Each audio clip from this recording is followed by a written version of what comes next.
Hi, Nicole. Hi. And welcome to the Business Growth Mindset podcast. We are focusing on top achievers in this series, and I'm really delighted to have you here. And I'll tell you why I'm delighted to have you here. Not only are you an incredibly busy mum with two children, you're a founder of a very large executive recruitment business. You've got lots of stuff. I'm going to get you to talk about that. But also, you're doing a whole bunch of really interesting things, and I really want to know what makes Nicole Underwood tick, and that's kind of why we're here today. So welcome. Nicole, why don't you, before we dive really deeply into today's podcast, why don't you share with us a little bit about who you are, what you do, and then we might a little probe around business as well and see where we go from there. Okay, thank you. Thanks for having me. My pleasure. So look, I think in terms of who I am, I mean, I'm a country girl. I grew up in the Barossa Valley and I had a great childhood. Both my parents are school teachers, so hard workers. That whole value around hard work and you make your own success was very much instilled from a very early age with them. So that whole country upbringing, you know, in the first town I grew up in, there was only 100 people in that town. So wow. Yeah, it was, you know, real What town country. was that? Canberra. It's kind of in it's in between the Barossa and the River Murray, so it's kind of on the plains. Beautiful. So yeah, first 10 years of my life was there, and I went to the area school when both my parents were teachers at the school. Right. And when I got to year 5, we moved to the Barossa Valley, and I did all my schooling there. But you know, it was very much a country upbringing. So I would say from an early age. It was my dad in my family who I would say was the true feminist in many ways. Mm-hmm. Yeah, so he was the one who championed independence, and he wanted me to grow up with the idea of, you know, making it for myself. I was never to rely on a man or, you know, getting married or anything like that. We were talking about just before with my daughter that I'm trying to teach her. Right. I love this. So that's why we instantly relate. Now right. I get it. So it was all about, he was advocating for me to make my own way in the world. Great. You know, and even thinking back now, there were some funny rules around, you know, I wasn't allowed to get married until I was 26. And, you know, like you just had these little How old were you when you got married? 26. Oh wow. So you really daddy's little girl. I just, you know, have to please your father. Right. But my mum was also a significant role model because she worked throughout my childhood as a school teacher. So even when we were really young. So I guess for me, I never really thought any differently about the role models in your house, whether, you know, your dad was this or your mum was that. Both were super hardworking teachers. So both, the way I saw it is they both contributed equally. So for me, there was never I didn't think any differently about being a working person or a mum, or, you know, you could do it all. So I would say that whole upbringing really contributed to my, I guess, strong independence and that whole accountability, like I'm in charge of my own success. That's really interesting because I could see how that would be a significant influence. I had similar, you know, my father was a workaholic, and even in his diplomatic work, and then later in transitioning into my mother's family business. Yeah. And I think that you do carry that. Yeah. I'm not sure it carries for every sibling though. You know, like me and my brother are very, very different. But I guess for him, my parents got divorced right at that age when he was 12. So he didn't really get to see that. Yeah. So it's really interesting. Do you have siblings? Yeah, I have an older sister. Yeah, okay. Yeah. And is she the same?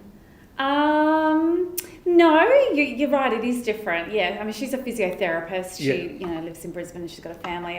We are quite different, actually. Yeah, it's interesting, isn't it? Because I'm always, I mean, even before we were on the podcast, we were talking about how much I love to know what makes people tick. Yes. Why we get from here to here. I mean, you know, and a lot of people always say to me, Christian, but aren't you a business advisor and strategist? And I'm like, yeah. And they're like, why do you care so much about these things? I'm like, strategy. Like, you actually have to know where people have been to know where you want to take them. Yeah. And that's business. Yeah. You know, but I think it's life. So I've always been really, myself personally, I've always been really inquisitive. I want to know. That's why I'm intrigued, because it makes us look, and also reflection, right? You like to, and for you, I think clearly self-reflection is a really big thing. Otherwise you wouldn't be where you are today. But let's just explore that a little bit more. So you developed this very strong desire to work because your parents, obviously school teachers, they're always at work. Yes. Except they get like 12 weeks holiday where they can drive you crazy, right? But a lot of teachers are marking at night time, and doing a lot of work outside of that. How do you think that then led you into corporate life? Because you didn't really become your own business owner until later, right? You were in corporate, you were a general manager of a recruitment firm. Yeah. But before we go there, actually, I'd like to know, at which point did you know you wanted to be in recruitment? Like a bloody good career choice. Yeah. Right? It was purely by accident. Okay. So when I went to university, I still didn't know what I wanted to do. So I just did a management degree at uni SA. So very broad. Arts or management? Yeah. I know. I want to dress up in a suit, but there was no career path. By the way, you've done that well. Thanks. But I went to a recruiter. So I actually went to a recruiter and I had applied for a job as a sales rep. I think it was with Arnott's at the time. And she actually said to me, you know what? Don't worry about this job. You'd be a really good recruiter. Oh, wow. Yeah. And I So said, she poached you? yeah. And I said, okay. Did Arnott's know about this? This sounds like they missed out on a great candidate. No. And I didn't actually know what that was. Like, I didn't actually know that the recruitment industry even existed. So, so it turned out to be a great combination for my skills because there's the sales and business development aspect, but then there's the HR and people element to it. So it's a perfect combination of the two things that I did at uni and turned out to be my loves to bring together. That's amazing because I'm always intrigued why people end up where they end up, right? And why they started. And that's a really cool story because that's an entrepreneur story. In many ways, it's kind of, you ask people, how'd you end up? Well, I didn't really know, but then I was able to work out that I could solve this really complex problem. Yeah. And recruitment is a really complex problem. Yes, it is. We know that it's one of the three major restrictions for growth all over the world, not just here in Australia. But also, you get to solve, at a very important level, one of the biggest problems that business owners face. Yeah. So I think that you not only get to run your own business, but in a lot of ways you're impacting other people's business. And you specialise, and correct me if I'm wrong, in the C-suite leadership space. Correct. So again, we know how difficult it is to find good people most of the time. Finding great people is even harder. But finding great leaders, because those great leaders often go and work for themselves. So it really exposes business. I mean, I work with my clients to build great leaders within their organisations for exactly that reason, because we've identified over the last 3 or 4 years that it's impossible to just hope. A lot of time, and impossible and hope in the same sentence kind of doesn't work, but it's becoming so much harder. Tell me, what's the secret at Underwood? What's the secret for you guys? Like, there must be some kind of secret that you have to, because I'm assuming, right, but I also know, because I know some of your clients, that you've got a really well-established client pool that come to you regularly. Now, that doesn't actually happen by chance, right? So can you explain that a little bit more? I think. Sorry, that's not even a question I was going to ask. I'm intrigued, right? I think there's two answers to it. One is people come to you for your expertise, right? So they come to get us to do something they can't do themselves. So they can't recruit a leader or they can't find the talent that they're after. So that's why they come to us initially, because we offer something that they cannot do themselves. And that's when most people come to us. So most clients will come to Underwood Executive when they can't fill a job, they've tried filling it themselves, they might have used another recruiter and they haven't been able to fill the job. Then they come to us. So we are classified as executive search for C-suite, leadership and hard to fill roles. Okay. So that's the three buckets. C-suite, leadership and hard to fill.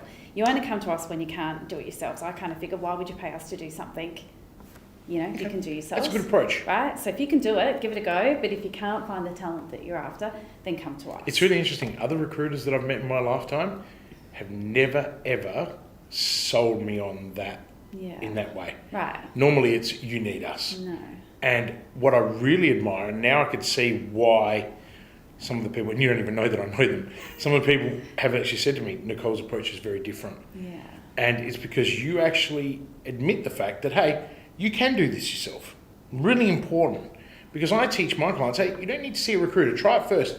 Then go and find the best recruiter that knows exactly what it is that you need to find, because that's the skill set. Correct. Because you see a lot of people I've met, I walk into companies who have $150,000 recruitment bill. Wow. And I look at it and I go, why are you getting a recruitment agency to recruit a receptionist? Just put down on And they're like, well, what do you mean? They're our partner. I'm like, yeah, but you realise that that's something that you could just run an ad filter. And they're like, yeah, but we don't have time. Okay, that makes sense. Okay, well, that's potentially true. But then I go, but you have a HR manager and a HR coordinator in your okay. organisation. Yeah. So what are they doing? Why? Yeah. And then all of a sudden the light bulb goes on. I'm like, see these other roles? Absolutely. Yeah. But these? And then you realise that those relationships have been going for a long time, and you actually can dig deeper and you go, no, they've been really well looked after, the fees are really low on those low jobs. And you're like, that makes sense. That makes sense. And then you see on other companies like, hang on, you're being charged how much to recruit a receptionist? Yeah. Okay, now you're just not, and then you understand how that relationship started. But the way you've just sold that to me is really powerful. It's kind of like an acknowledgement of, you can do this yourself. Yeah. Try it first. Yeah. Then come to us. It's like my line of work. You go, you can't make your business work, or your business is working but you're stuck and you don't know where to grow. Mm. So you call a guy who's grown 70, 80 businesses before and failed at half of them. So therefore he knows, or she knows now not to make the same mistakes again. Right. So you can and then you work through knowledge. I never thought of recruitment in the same way. Well done. That's I've got goosebumps. I can't tell. I have goosebumps. And one thing you'll learn when you hang out with someone, everything's quite energetic. So I get goosebumps when something is really, really like relevant, and when I'm learning something, the hairs on my head have just gone up. So that's fantastic. And I'm digressing, but so it's that different approach of going, well, you can't find it. What have been your roadblocks? What are the type of candidates that you've looked at that didn't have the qualities that you are after? And we put together a whole strategy about how we're going to find that candidate. Okay. So it's a whole proactive strategy than a reactive strategy. So you would give me your brief, you'd tell me your wish list, what does that look like? And then my team, we go away and put together a strategy and a brief of how we're going to find you that candidate. And then we come back to you with research. So we do research in the market, and that can be locally, globally, nationally. Obviously, depending on the role. Depending on the role, what you're after. And we put that research together and come and show you the candidates that we think would be suitable for your job. Mm-hmm. Very high level overview. And then when we agree who looks good, we actively go and headhunt them. So it's a complete proactive strategy of selling you and selling your opportunity, putting together your EVP, your employer value proposition, and we become your agent to sell your opportunity. It's Where were you completely 10 different. years ago? I'm sitting here thinking to myself, and companies will remain nameless. We when we had a large energy company that I was chief operating officer in, we went down this path and we went through 3 or 4 recruitment agencies. Some were very good, and some, particularly the bigger ones, no. Yeah. And we were looking for, directors of marketing, directors of sales, and I think back at that process, and it was very different to the one you just described. Yeah. And maybe there's been an evolution over the last 10 years, I don't know, but 10 years ago, was that when you made the leap? Because you're probably thinking, hang on, Christian, you've studied this. I'm like, yes, I have. Yeah, I'm always interested in the people that come on my shows. Yeah, no, I did. So you spent 10 years working for someone else. Correct. Learning the trade, carving your way through it. Correct. What was the major reason for that leap of faith to then go, you know what, I'm going to do this for myself? Mm-hmm. What was that, Nicole? So that was 10 years into that role. So I had spent 10 years. Because how long have you been in Nicole Underwood? So 10 years in this business. Okay, now. fantastic. Congratulations. You now get long service leave. That'd be nice. No, that's right. That was kind of me. Yeah. We don't get those things when we're business owners. So 10 years in that business where I was working for someone else. And that was an amazing opportunity. I mean, I was 23 when I started that business. Mm-hmm. So someone else took a leap of faith in me 23, I'm not sure. If you said to me there's today... not many 23-year-olds running a business. Right. But so I got to learn how to set up a business from scratch, how to make it successful. I did all of that essentially with someone else's money, right? Yeah. So I didn't take any of that risk, but had all the lessons and all the opportunity. Right. So you were confident 10 years on that you could do this yourself? I could. I mean, I'll be honest. At that 10-year mark, I had a conversation about equity in that business. And that owner at the time didn't want to have equity partners, and I completely respected that. In fact, it's one of the lessons I've taken on from that person, which is, you don't go into partnership. So that's one of the things I don't have any intention of doing. Another podcast altogether to bring on partners and firms. So, I respect that decision. But at that point, I had a choice. I kind of said, well, I can either try for equity, stay here and take this business to the next level. Yep. Or if I can't do that, I'm going to go out and do it for myself and take that risk. And it was a sliding door moment because the equity wasn't on the table. So, the next thing I was going to do was do it for myself. And that turned out to be the right decision anyway, because, in terms of what I thought was the way forward in this industry and what I thought was cutting edge and where I thought that's what I'm really getting at. I mean, it sounds like that wasn't aligned. That's right. It sounds like you evolved. I'm giving the benefit of doubt to the people that we hired along that journey. Yes. You obviously found a niche and went, you know what, there's gaps here. Correct. Right? There's a better process, the better approach. And I think as an industry, the industry needed to evolve. I now know a couple of some of my very good friends are recruiters, and they have a very different approach. Yeah. Right? You have to. And I look at that and I go, not the same angle that you take, which I really admire, but they've taken a different approach because they've been in it for a long time too, and they realised, hang on a minute, that the industry's got to change, or else we are just not going to be in existence. Yeah. So that's really interesting. So what was that moment though? Apart from the fact that the equity wasn't on the table, which on all accounts now seems like your previous mentor and boss made an error, should have offered you equity and kept you in the business. And we all live and learn, right? I'm sure. But I think he's done okay. I haven't met anyone who doesn't do well in recruitment if they're good at what they do, right? Like I've seen people that are bad and they clearly don't do well. Yes. But then I've seen people that are good and you go, it's a good industry to be in because of the way it works. So I think that what's really important to understand is if that equity had been on the table, would you have stayed? Who? I mean, with what you know now, would you have stayed? Do you know what? That's a really good question, because when I look at the fundamental reason why I left, it wasn't because there wasn't equity on the table. Because trust me, at 20, how old was I? No, I would have been 33, early 30s. Yeah, which is still young to take the lead. 2 young kids, had a 5-year-old and a 2-year-old. Oh, wow. Super stable career. I was earning a lot of money. Yeah. It was happy days. I had a well-oiled machine. My retention rate on my staff, the average tenure was 6 years.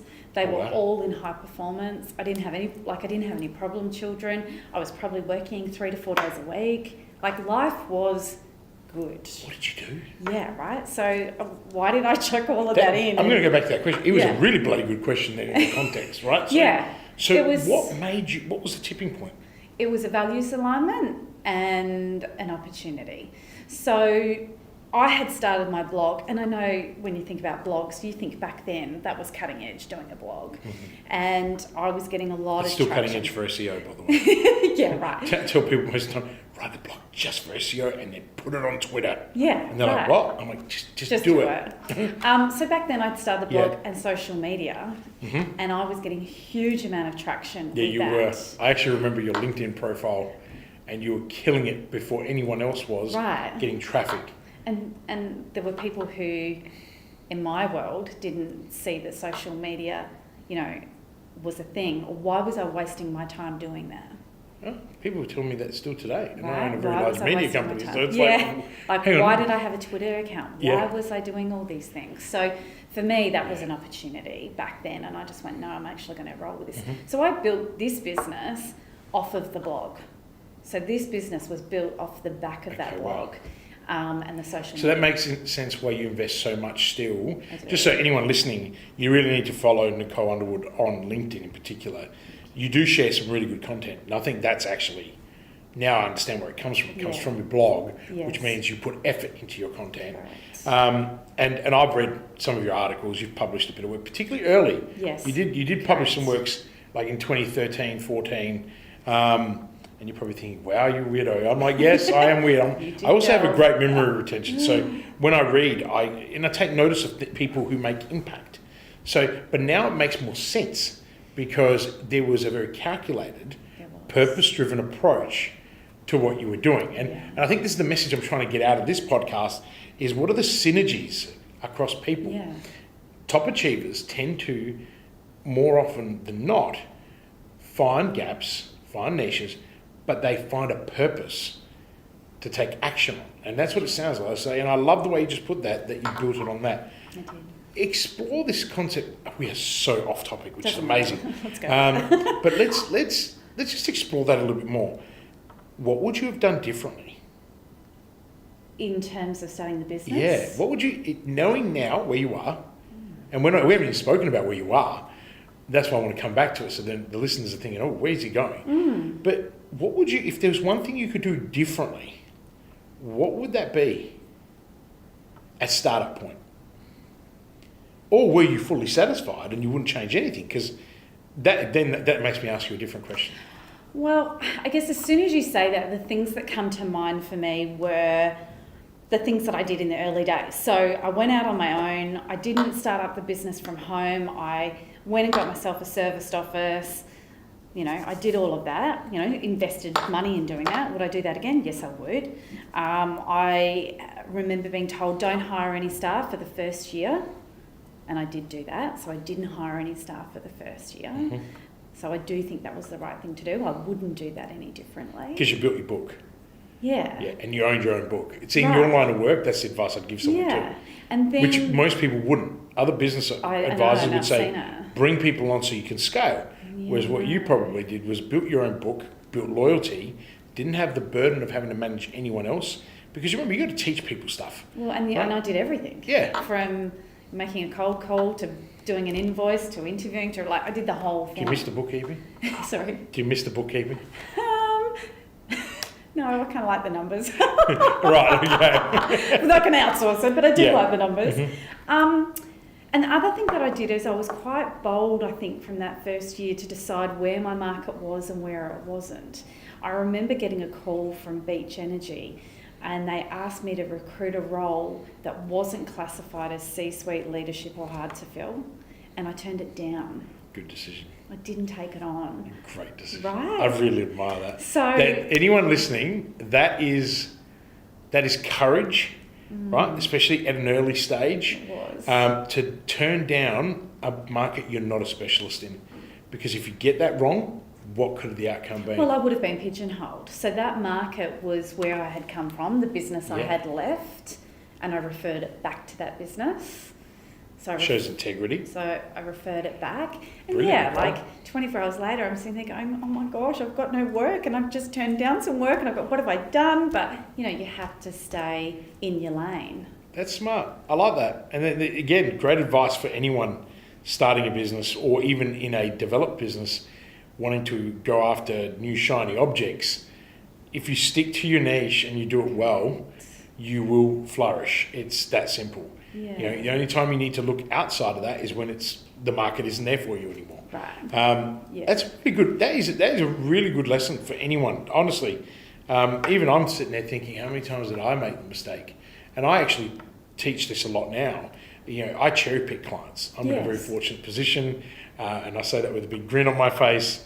You know, we in our advisory firm, we're booked out till the end of the year.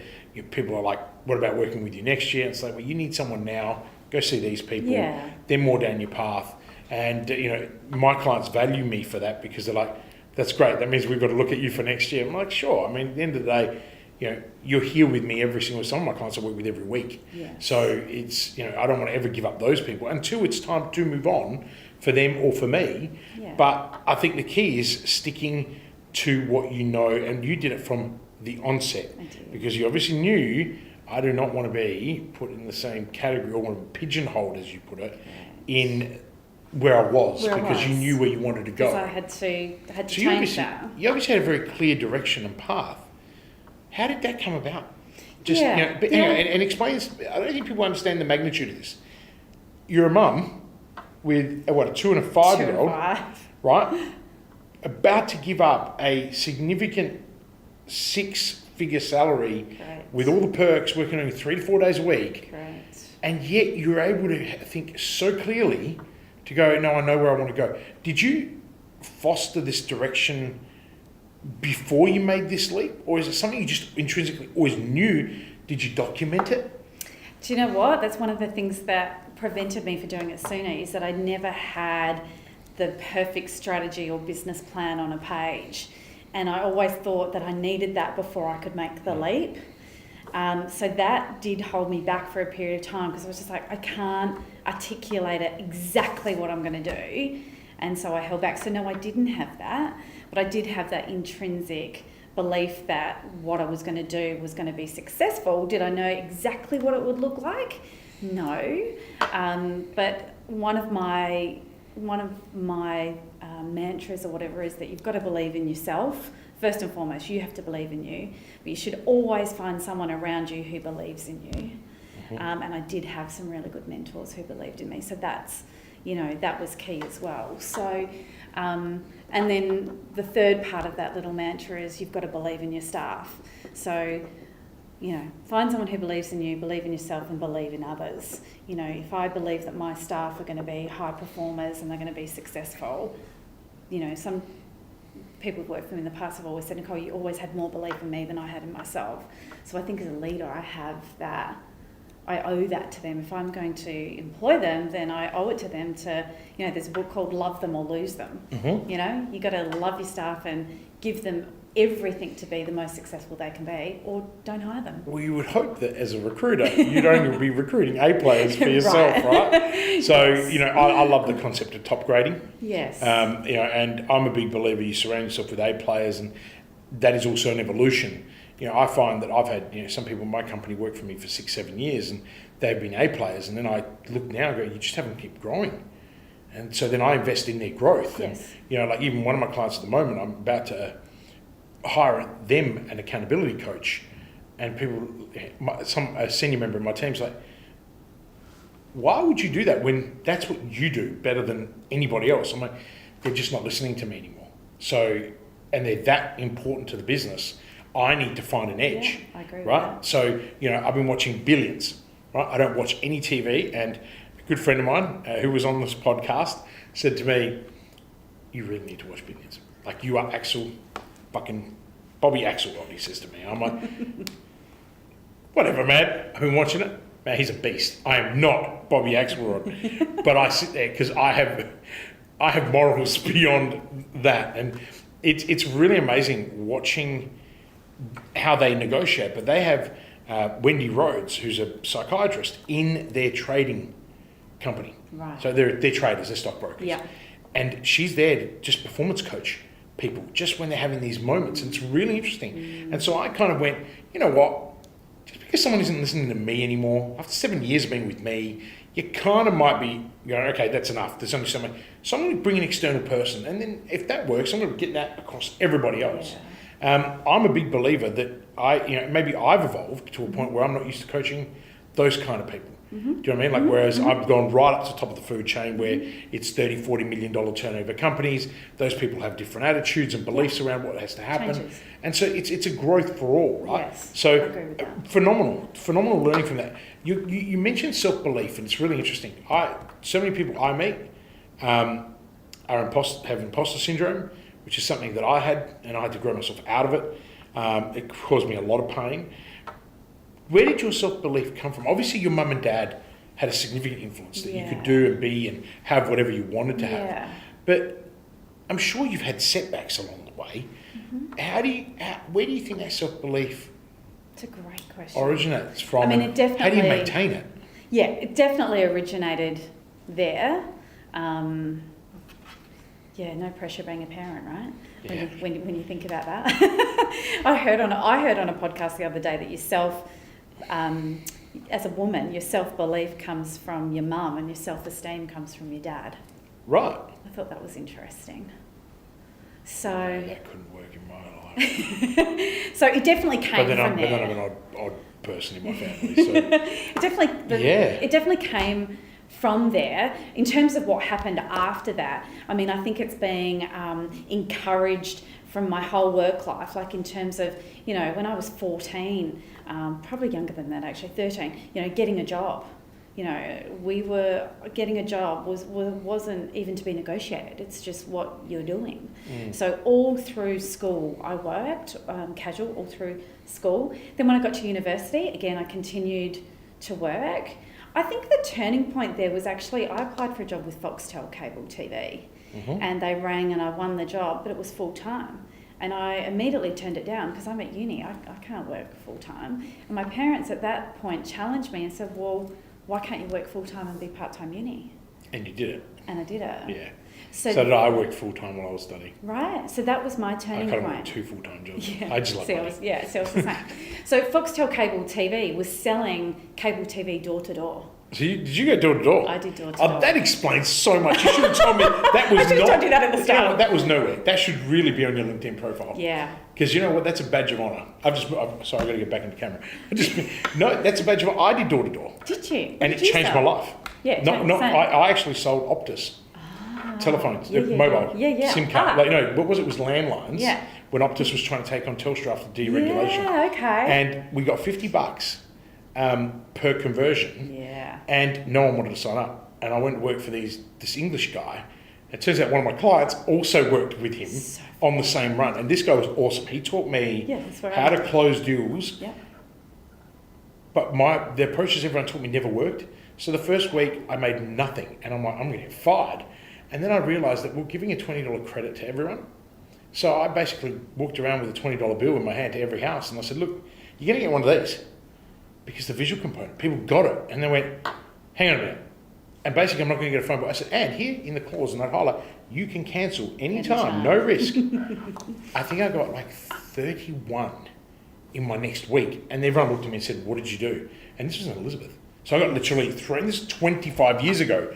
And I said, why are you sending me to Elizabeth to do it? He goes, because you're a white privileged bloke, right, who needs to get your ass kicked and learn how to do this. How to do it. And I thought, mate, I've been washing dishes since I was 12. Like, what are you trying to teach? What do you think? And it's a tough gig. Is that where you've kind of learnt rejection and overcoming that fear? And is that probably therefore why you've got this, and you can feel it. It now makes sense because it's, you only can learn certain things from doing something as hard as door-to-door. You're going up to someone's house and knocking on the door and selling them something that they don't need or want.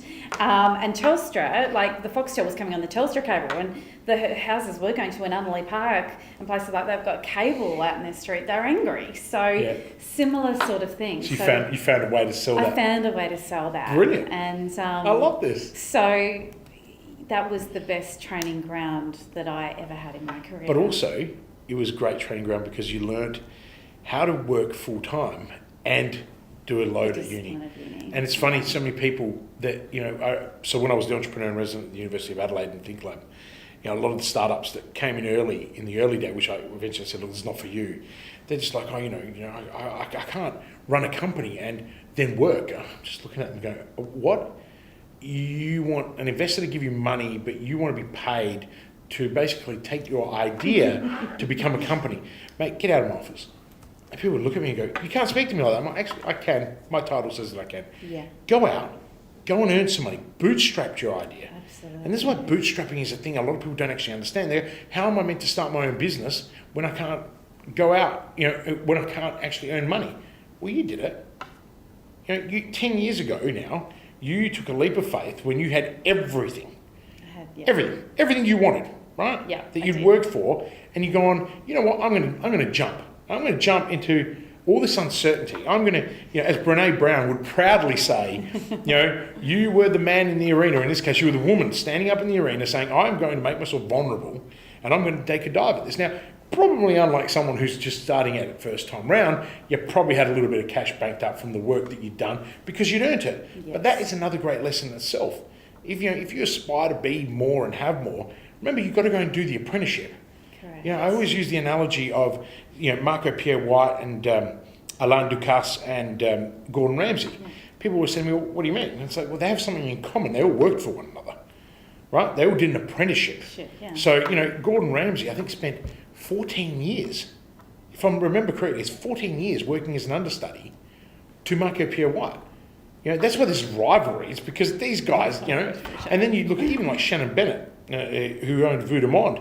He spent 5 years under Marco Pierre White. I think Curtis Stone also spent 6-7 years.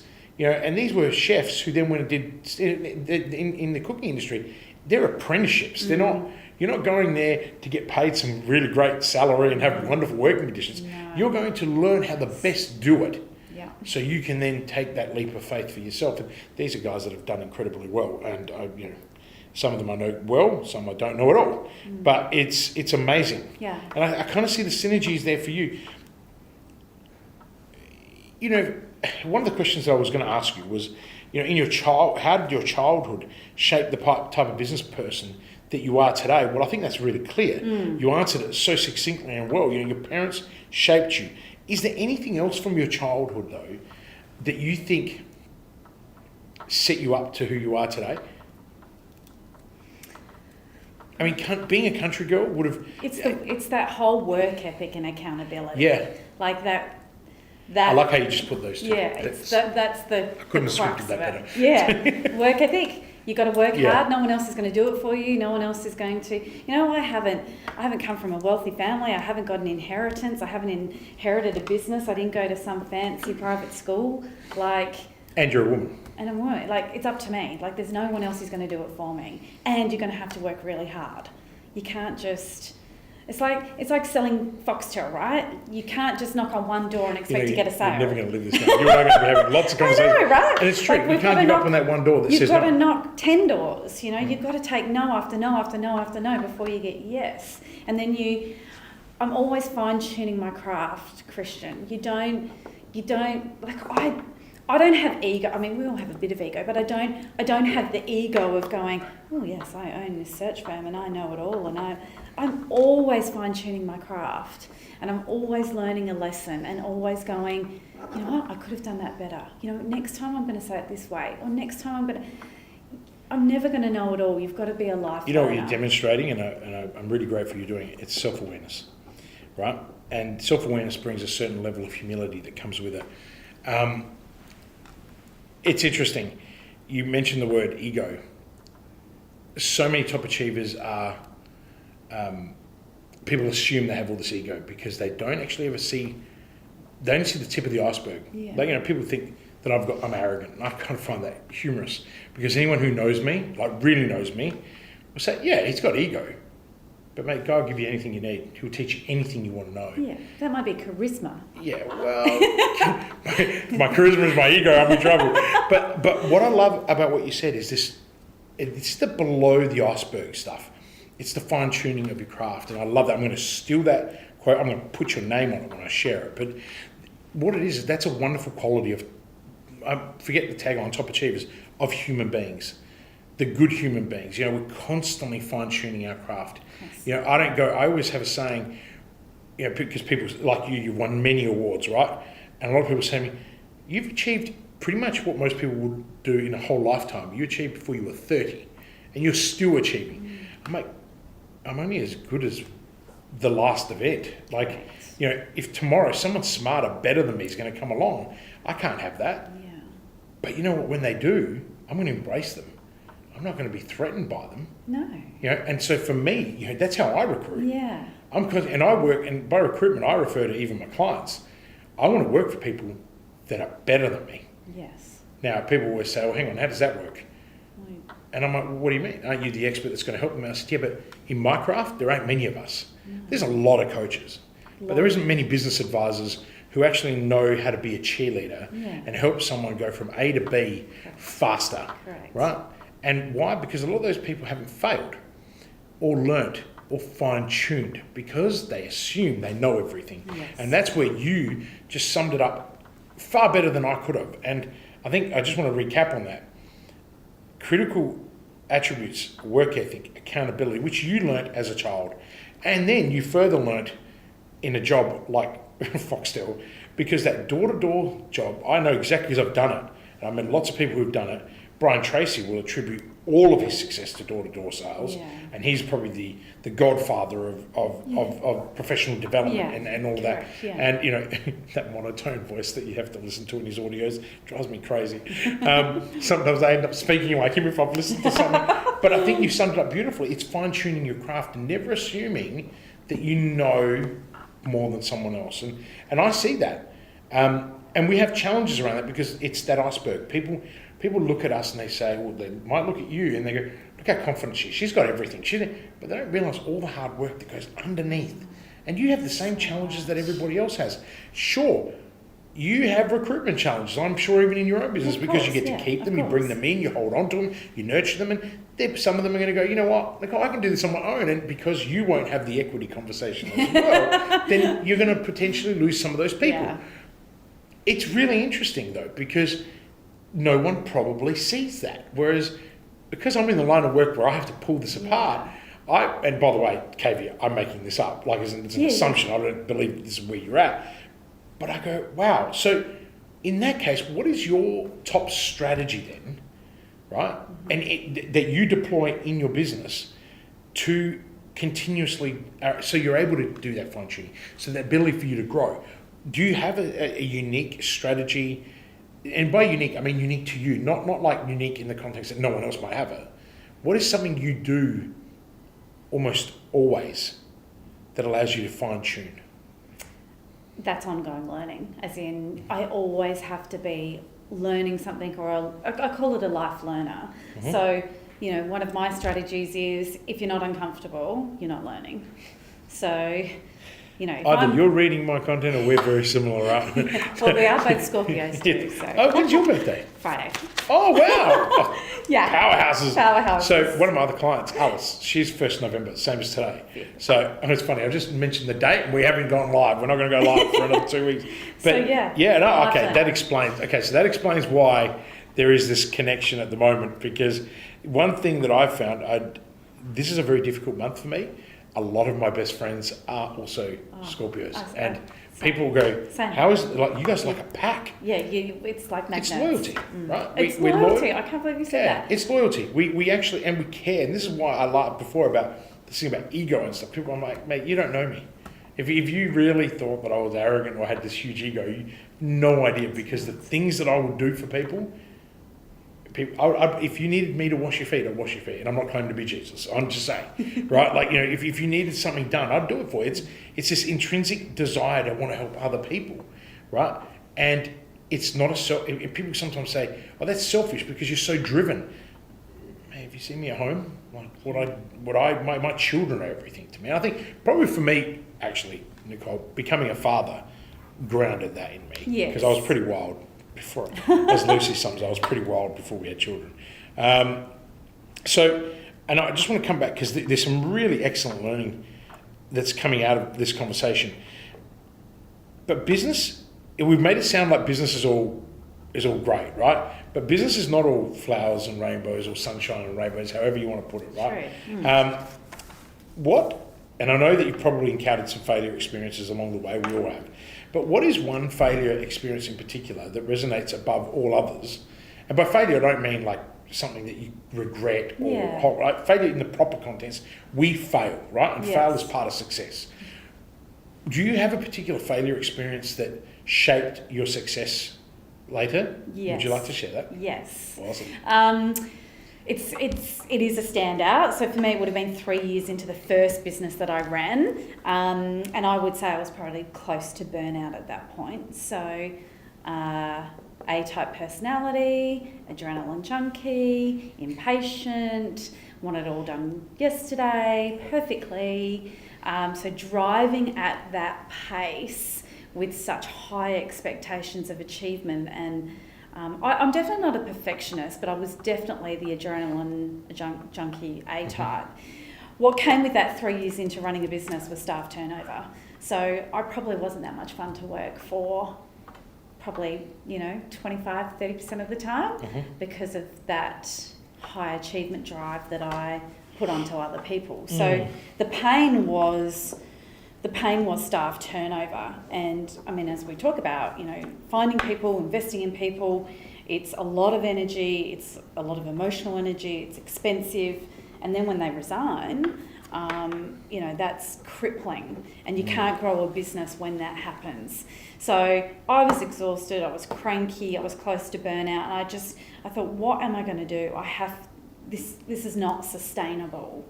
But I loved what I was doing. So at that point, I actually did engage a business coach who actually used to be my old boss.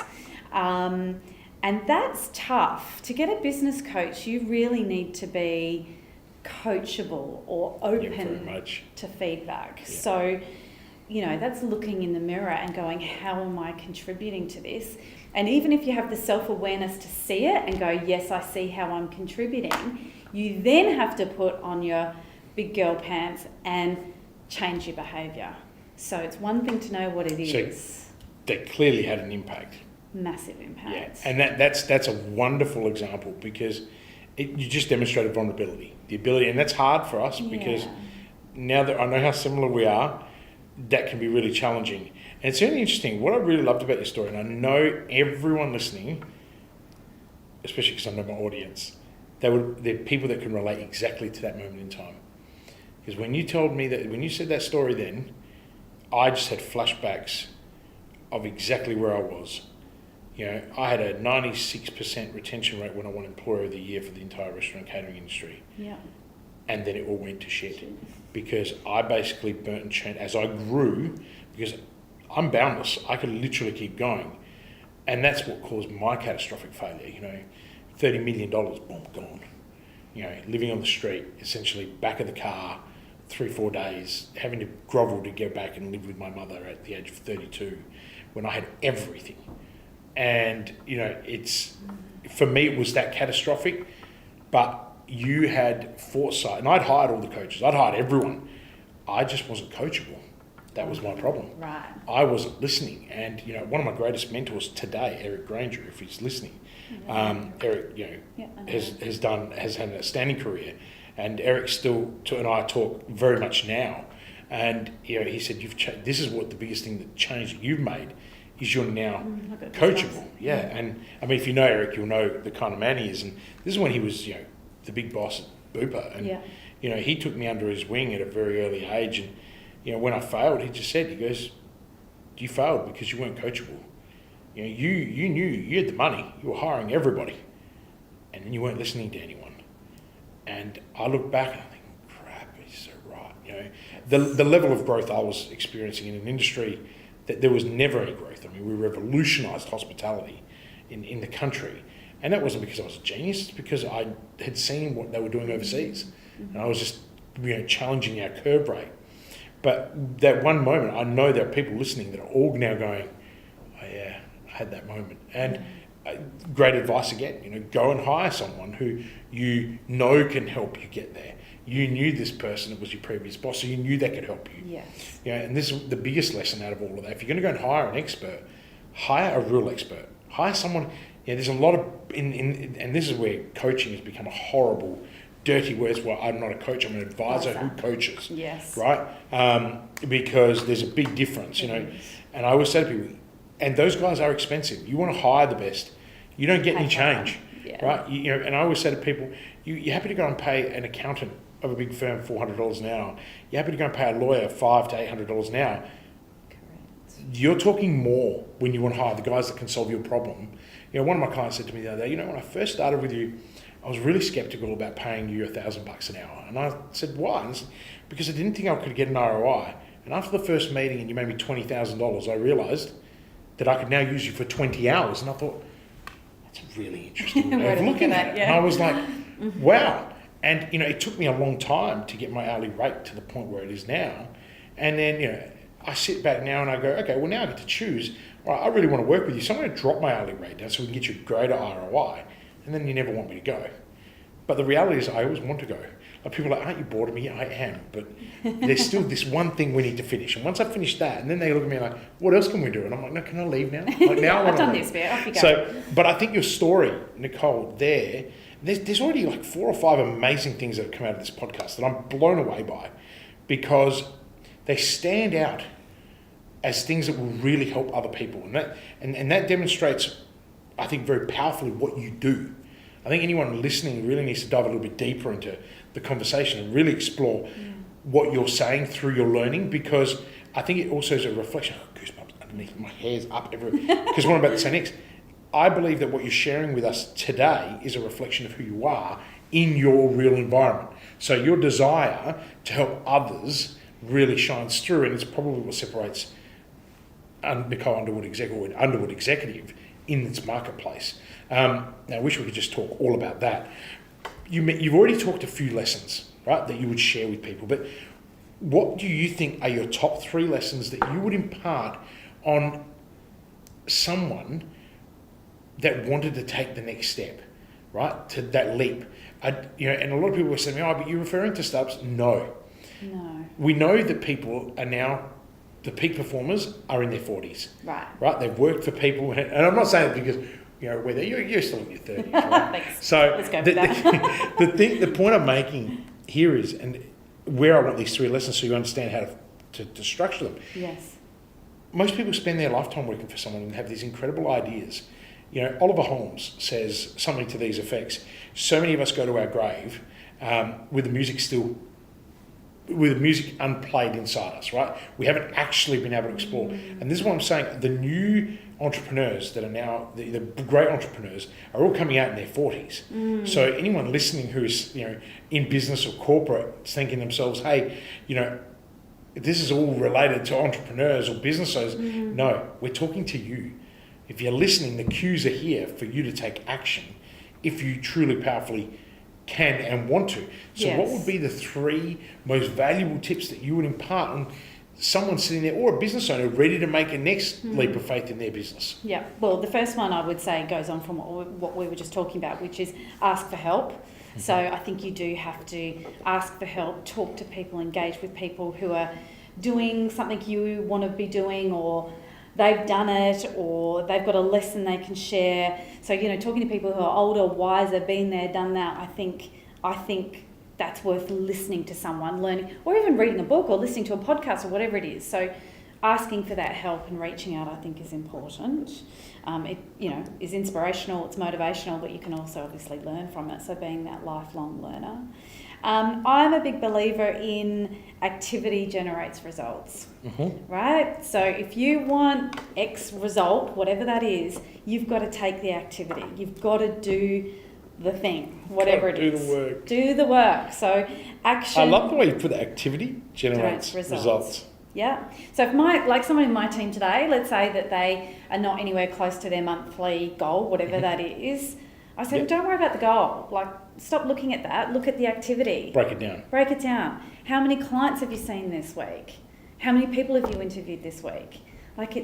If you haven't been on any visits or you haven't seen any client and you've just been typing at your computer, how do you expect to generate the result? Isn't it interesting how people, when they're under pressure, gravitate to safety? Yes. Right? Whereas you've got to be uncomfortable. Top achievers gravitate to being uncomfortable. You've got to become comfortable with being uncomfortable. Right? That's Tony Robbins is one of his biggest lines. Yes. I love that, right? Yes, I love and people are like, Christian, do you own that line? I'm like, hell no, that's not my line. If I did, you would see it in shining colours with my name and a copyright on it, right? But to me, and I think he kind of pinched that from Jim Rohn, the truth is you've got to become uncomfortable. Yeah. We get comfortable with being uncomfortable. But that's only top achievers can do that, because everybody else gravitates to the comfort zone. Yeah. What I love about that is, what you're saying is, forget your big overarching goal, your BHAG, right? So as Jim Collins would say, pull it right back and go, okay, where am I? I'll give you a good example. I've got a client in Ireland, and we unearthed this 14,500 ex-customer database that they've had this whole time, and no one's used it. And I just looked and I said, why don't we call all these customers back and find out, now that COVID's lifted, that all 14,500 may want to come back. And they've got 9 locations. And I said, we've got all these people doing idle work, doing nothing. Let's get them on the phones. So they got them on the phones, no scripts. I did this on purpose. The first 3 days were a complete bomb. I turned and I said, here you go, here's a script. He goes, what you did? I said, no, it's a script that I used to use many, many years ago when I used to run call centres, and it's 25 years ago. I said, I just found it. But the truth is I didn't really. I rewrote a portion of it, tailored for them, and I said, here you go, try this. without disclosing, their sales volume skyrocketed, but morale skyrocketed, right? And it was really interesting to see who in this team was going to go on and thrive. And then, so I said to the client, I said, listen, see these 4 people? They're not even picking up the phone. I said, they've got to be moved, or they've got to actually, what are they good at? And they went back. Turns out those 4 people had to be scrapped because they were the underperformers in every area. And he'd carried them all the way through COVID-19 at full wages. And I turned around and I said, so what's the lesson here? Structure. I said, no, but also being able to activate what you've got, break it down. But this month, what happened? So we've been doing this for a couple of months, so 6 weeks. But this month, they all got too confident and they've also gotten busier. So all of a sudden, the target became this huge, gigantic problem. And I said to the client, I said, hey, stop focusing on the target. Just like I said, get them to go back and focus on the activity. They've made a quarter of the phone calls. Yeah. Do the calls.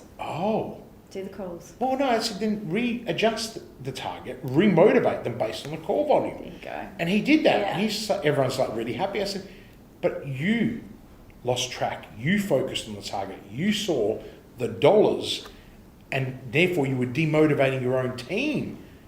And so I guess the learning lesson from here is, even though we are top achievers, we've also got to remember not everyone around us is. So we can also become very fixated on what we're capable of doing. Absolutely. So when you then take what you've said, activity generates result, if you have that, if there's one thing that you learn from this podcast, grab that, make it a statement, and go, activity generates results. Right? And actually highlight that and stick it up everywhere. Because that is the one thing that makes a massive difference. And so many people don't understand it. I procrastinate. I bet you do too. Like, I'm an active procrastinator. So I don't know if you know the concept. So active procrastination, it's chapter 11 in my new book on procrastination. So 10 chapters about passive procrastination and how it's not great, and then 1 chapter right at the end teaching about active procrastination. Top achievers have this ability to procrastinate to a point on purpose so that anxiety builds and it's a tipping point, and then we just go bang and we deliver. Right? Now, I do that a lot. It's not healthy, but it actually is very good for spawning creativity in your mind. So there's new research coming out around this, and you have to be aware that you're doing it. So the moment you become aware that you do it, you can it's like turning a tap on and off. But you've got to be really careful, because while I was learning about this, I actually discovered that I was doing a load of passive procrastination, and it wasn't very good because I would justify. And I think this is the trap. And I guess the point I'm trying to make is we all fall into this trap, right? It's not like that. Hey, all these people on this show are going to be amazing people. The thing I'm trying to make people understand is we all are not perfect, right? It's just how we do it. But that one line, activity generates results. Brilliant learning lesson. So we've got ask for help and continuous learning as one. Yes. Activity generates results. What would be your third lesson to impart on someone? Focus on what you can control. Okay, so we really have read the same books. Well, I can control my ability to learn. I can control my attitude. I can control who I talk to. I can control the clients I want to deal with. I can't control the market. I can't control the COVID-19 pandemic. I can't control what my competitors are doing. So I've never focused on those external factors. It's always, what can I do? What am I responsible for? I can control all of these things. So focus on that. Nicole, they are 3 outstanding lessons. I couldn't have written them better myself, but particularly that last one. And that leads me, I guess, to another question. If you're focusing on what you can control, what happens in the times when you're overwhelmed, right? And you're unfocused? Okay, and that can happen. There are things that come into our lives. There are people that come into our lives. There's circumstances, right? Yeah. When you're overwhelmed or unfocused, what do you do to realign? I'm a really good to-do list person, so I live and die by that. So if I was in that situation where I am overwhelmed, I would always come back to that. I'm very task-orientated, achievement, outcome-orientated, so it would always come back to that in terms of what is it I'm trying to achieve and get focused back on that. In my business, that's always going to come down to what is going to generate an outcome. So for our client, whatever it is, if I'm overwhelmed, I've got 100 things on, the things I'm going to do first are the things that are going to generate an outcome for our clients. So that's how I would focus. But it would be very task orientated to chunk down where to next. Is that because it energizes you? Yes, because I'm so achievement orientated. Yeah, you seem like. Yeah. No, but I really get this peak state kind of person. Yeah. Right? Like, if you've done some of Tony Robbins' stuff or you've listened to positive psychology work, it's all around being in a peak state. Yeah. And for some people, it's movement, it's physiology, going to the gym in the morning, having a morning routine, doing all the gratitude journal stuff. And then for others, it's finding what drives you. Right? See, like me being in this room right now is filling my cup. Yeah. Right? Like to me, working with clients fills my cup. Yeah, and I'm the same. Yeah, and I think this is what I'm trying to get at. It's really interesting because I have not met anyone else that I get the same impression from. I mean, I've got some clients that are like that, but that's also because they've been able to. They had that in them. Yeah, and then I kind of pulled that out for them, and then all of a sudden now they're just like they're gunners, but not gunners in the concept gonna do. They are like people that go hard, and they don't stop. Yeah. But that realignment around the to-do list, I'm assuming that it's not as simple as grab your to-do list and start somewhere. No. You must have some kind of ranking priority system. Oh, absolutely. Yeah, absolutely. And that's all. And I use that with my team as well, because in our industry, you can imagine there's stuff happening, everywhere you turn. There's a client or a candidate or a job that needs to be filled, or we need to. So there's a lot of stuff to be done. So yes, there is a whole prioritisation about where we start and how we're going to generate that outcome. It's very achievement orientated. Yeah, it's wonderful. Just on that note, I spend a lot of time working with people on moving them from achievement to fulfilment. Yes. Right? And I don't think I need to have a session with you on this. I want to explore this with you just quickly, because some people listening would get really hooked on the conversation we've just had, because there is mega learning here, but also get hooked on the idea, okay, I've got to be achievement orientated. Achievement orientation for me is what caused me to fail. Right? And it generally does. Fulfillment though, if I'm being fully fulfilled in that experience, and I think that it's just a choice of words sometimes. Yeah. So for me, it's how does that, when I say to you achievement fulfillment, how does that make you feel? Yeah. So straight away for me, as soon as you say that, I know for me it's through seeing my team succeed, like them getting the win or them putting in place a new learning and actually getting a different outcome from the new learning, so that I get great fulfillment from seeing the team achieve. And the other place from fulfillment in our business is choosing the clients that we want to work with. So dealing with clients who understand that people, culture and leadership is at the heart of their business success, and who will partner with us and use us as advisors to help their businesses grow. So if I was just achievement orientated, so when you said that, what clicked for me was if I was just achievement orientated, it would all be about how many jobs, how many clients, how much money can we make. And that is absolutely not the goal. Correct. I've picked that up. That's what I want. See, it's really easy. Someone said to me recently, I took real good compliment of this, because I never thought I was a great interviewer. Like, I'm a terrible recruiter. It's like, no, I'm bad, because I do too much talking. I don't actually ask enough questions. So a good interviewer, Christian, only speaks 20% of the time. The candidate speaks 80% of the time. That is why I'm not a good recruiter, right? I'm terrible. Because I speak for like 95%, like I do in these podcasts. But what it is that the challenge that I have is that I'm an out loud thinker, right? Because I'm processing so fast that if I don't talk, I can't. People just go, "Where did you just come up with that? Like you did not explain that." So for me, and I'm also not the smartest person, so I have to work really hard to be and have what I have. And again, if you work harder than other people, you will succeed. Correct. And it's not that hard to work harder than most people, because most people want to go to work for 38 hours. They probably work 18 of those 38 because they're procrastinating or they're being distracted all the time. And it's not that concentrated effort that is, activity generates results focused. I'm going to come back. The to-do list is something that I really enjoyed that you brought up, but it is around prioritising it. And what I really am grateful for is that you've just demonstrated clearly that for you, it's not achievement in the context of most people. It is actually fulfilment, because I don't want people to get the wrong idea and go, all you people are interested in is drive. No, it's actually not. It's what makes us, it's what fills our cup. Correct. Now, most of the time, and I can see it, money's not your driver. No. But money's important because you can't have... How many staff have you got now? So we've got 7. Yeah. But you've had a few at some point. How many staff have you had at the highest level? In my career, 15. And that's a big organisation. It's a lot of people to manage in that industry because you're recruiting for other people. Correct, yes. So, like I went from 100 and... I don't even remember the exact number, but 100 and something, 105, 106, recently, like 3 years ago, when I made the decision to go, that's it, I don't want to do this anymore. And I sold out of all these companies. And I went down to 3. Yeah. And it was like heaven. And now someone reminded me, Bonnie, my 2RC, she goes to me, I was with 34 people again. And I'm like, don't say that. That's hurting me. But life is so much easier this time. Different systems, different processes. Yeah, correct. We learn from our past. And people were saying, but I thought you learned from the first time when you had 160 people. And I said, no, I did. And I set up different things.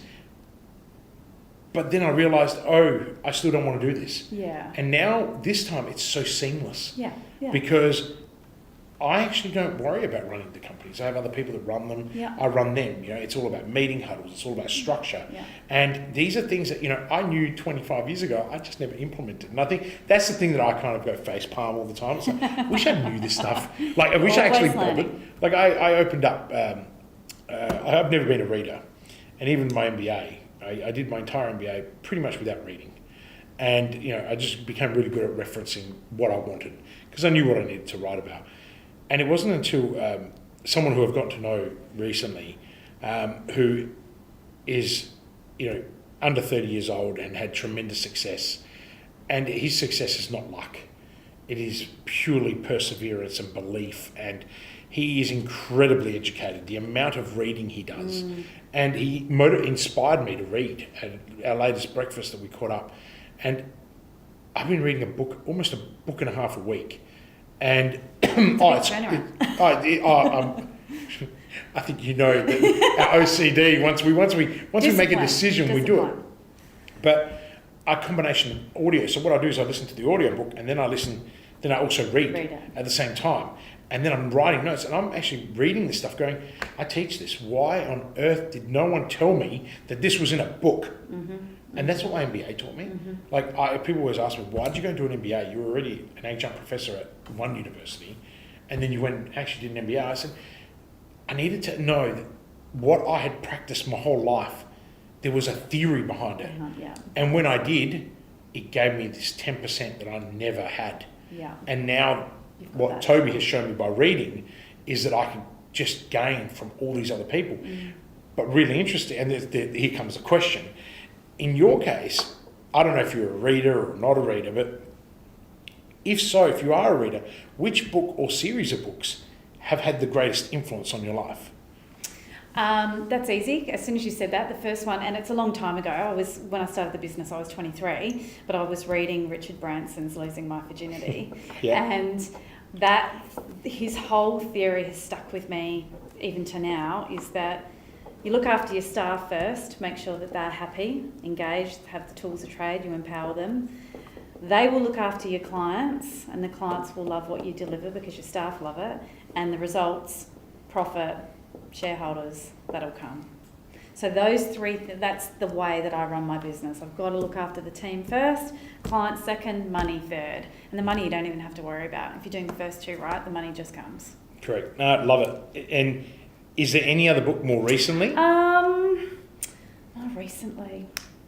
I've been listening more to podcasts, I would say, more recently than reading, but it's been it's a real mix. I did a lot of reading around Jack Welch too, and that's around performance and driving performance and having that accountability around performance. So I've done a lot of his reading as well. But in recent times, it actually comes from a whole lot of different areas. It doesn't necessarily come from business people. So I was listening to Lisa Wilkinson's podcast the other day, and her new book's about to come out. And so, that's just from a completely different place. So I think it's a real mix. It's immersion, isn't it, for you? Correct. It's the impression I get. You're continuously learning, you're continuously looking to just find that edge. Yeah. And that's what's really unique and interesting. It's interesting, people first was Branson's approach. I love Jim Collins' approach, first who, then what. Oh, yes. And that then kind of tables it all. Yes. I talk a lot about Jim Collins' work because I absolutely admire him. I would love nothing more than the opportunity to become a Stanford graduate school professor at some stage in my life. Talking about something, anything, it doesn't matter what. No, but actually doing some of the research that they've done is phenomenal. We're almost out of time, or we are out of time. I've taken up so much of your time this morning. Final question. Who, if you have one, who is your business hero? And that's anyone. It could be your mum, your dad. It could be a famous person. It could be anyone. I honestly would say that I don't have a business hero as such, because as we've discussed, I've had a couple of key mentors. So in my industry, Greg Savage is like the king of recruitment. Right. And he was my he was one of my first bosses. He recruited me into the industry. I have learned a bucket load from him, and he's a very impressive commercial straight shooter. Yeah. So I've learned a lot from him. Ross, who was my old boss and then has become my business coach. So he is my coach, mentor and friend. He would probably know me better than most people in my life. So Amazing. He's been fabulous in terms of holding up that mirror. He won't hesitate in giving me tough feedback, but at the same time give me praise. So it's nice to have someone who can do both. And then it's through the people that I've worked with, and I'd say my team, all the people who've worked for me over my years. There's lots that I've learned about myself and leadership and other things through them, and many of them continue to be great friends today as well. So I think it's a mix, Christian. I don't think there is one hero. It's really interesting. I'm the same. And I love the way you put that. I asked that question to get that response most of the time, is because I don't think any one of us can attribute anything to just one person. Because we're a combination of many different experiences, and I love the way you put that. But also the way that you could see it on your face, that when you brought up, say, Greg and Ross's names, they've had an impact on your life. And I think that if I was really asking the right question, is who's had the most impact on your life. But again, I don't like asking the right question. I'm going to ask a question that evokes something else. Yes. Nicole, I cannot believe that I just looked at my watch and I was like, wow, that went really fast. And I hope it's gone really fast for our listeners too. But it's almost like there's so many takeaways from this that I couldn't possibly bring them all together in one final line. But I just want to say thank you. Thank you for sharing your experiences with us. Thank you for taking the time to be here with me. I've learnt some things about myself from being here with you today, and I mean that truly. It just reaffirms for me why top achievers do what they do, and why we should model the masters more. This concept of, and a master doesn't mean someone who's way, way above you. I'm always saying to people, find someone that you can relate to one tier above and and learn more about them. Who do you admire? And people that have the same values as you, first and foremostly. Absolutely. Don't go out on a tangent. Yes. And then find the next person and the next person and the next person. And this is what I've learned more about this interview today with you, if I had to do anything differently again in my own career, I would do that better. Do you know what I mean? Like yes. I've been incredibly successful since a very young age, and failed miserably at maintaining it for a very long time because of this constant desire to be more, have more. Yeah, right. And one thing, listening to you, that level of grounding that you have, and that's what it is, it's grounding. The one thing, hopefully, not only people listening, but maybe if you get the opportunity to watch the video, you might see that even if you're watching, depending on which camera Alex has me on, my face is really, I give away a lot in my face when I'm really comfortable. And that's the one thing that's impressed me. You've got an incredible amount of grounding, and that's a quality that I really admire. You're very calming, which is kind of strange because I think that you're probably different to that in business. But Nicole, thank you so much for taking the time today. And can't wait to launch the podcast series with you in it. Appreciate it. Thanks Thank for you. having me.